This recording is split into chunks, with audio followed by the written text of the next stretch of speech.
200 feet below the Zagros Mountains, a fortress of concrete and lead, built to withstand anything. Nuclear blasts, EMPs, the wrath of the world. Inside, the air is perfectly filtered, perfectly still. This is the ultimate safe room. At the head of a long oak table sits Ali Khamenei, the supreme leader of Iran. He is 86, frail, but his eyes are sharp. Surrounding him are the commanders of the IRGC, the men who enforce his will. They are looking at maps, they are making plans, they feel powerful, they feel secure. No one can reach them here.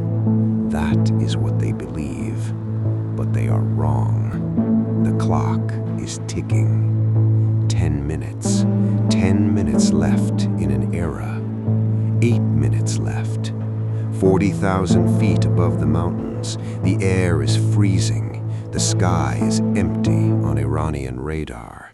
Their screens show nothing. Their surface-to-air missiles are blind. But a ghost is flying through the night, an American B-2 Spirit, undetected, unstoppable. Inside the cockpit, 2 pilots sit in total silence. No radio chatter, no lights. They are executing a mission that will change history. The bomb bay doors prepare to open. Inside rests the GBU-57, the massive ordnance penetrator.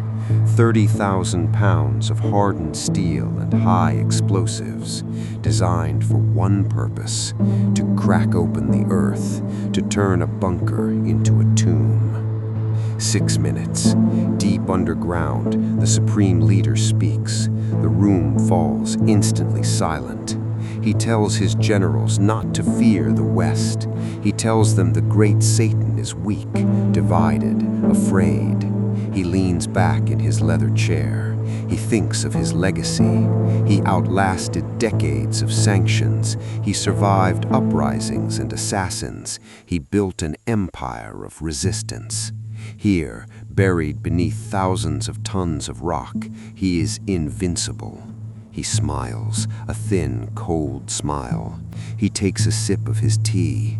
He does not know the tea is his last. He does not know that the rock above him is no longer a shield. It is an anvil, and the hammer is falling. 4 minutes, the first sign of the end. In the bunker's command center, a screen glitches. The encrypted feed from the surface goes dark. Then, the early warning radar feed drops. Static fills the monitors. A technician taps his keyboard frantically. Sweat beads on his forehead. He picks up the red emergency phone. Dead air. The bunker has been severed from the outside world. Electronic warfare. Total jamming. A blackout. The technician runs toward the meeting room. His heart hammers against his ribs. You do not interrupt the supreme leader unless the unthinkable is happening. He bursts through the heavy wooden doors. 2 minutes. The alarms trigger. The bunker's automated systems sense the electronic blinding. Red lights wash over the room. The illusion of safety shatters. The generals stand up. Chairs crash to the floor. Panic erupts. The untouchable men are suddenly terrified mortals. "Get him to the secondary tunnel," a general screams. Bodyguards rush the supreme leader. They grab his arms. They try to pull him to his feet, but Khamenei resists. He looks at the heavy steel vault doors. He looks at the panic in his general's eyes. He realizes the truth. The secondary tunnel is 2 miles long. They will never make it. They are 200 feet underground. There is nowhere to run. There is nowhere to hide. The fortress is a cage. 1 minute. The weapon is released. It does not have an engine. It does not need one. Gravity takes over.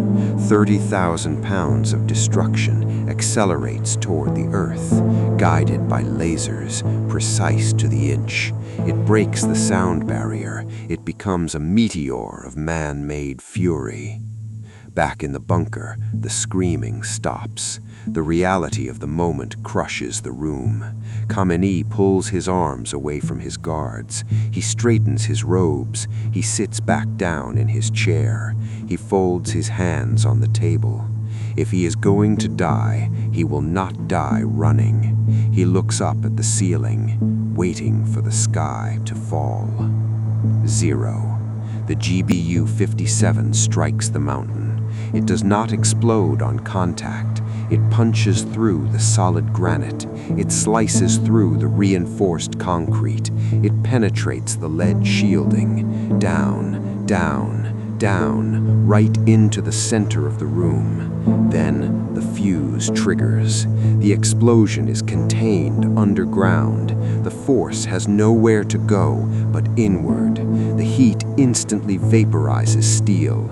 The shockwave turns concrete into dust. In a fraction of a millisecond, the bunker is erased. The era is over. The supreme leader is gone. The mountain settles. The dust rises into the cold night air. For 30 years, he ruled with absolute power. It took exactly 10 minutes to take it all away. Tomorrow, the sun will rise over Iran, and the map of the Middle East will be rewritten in the ashes.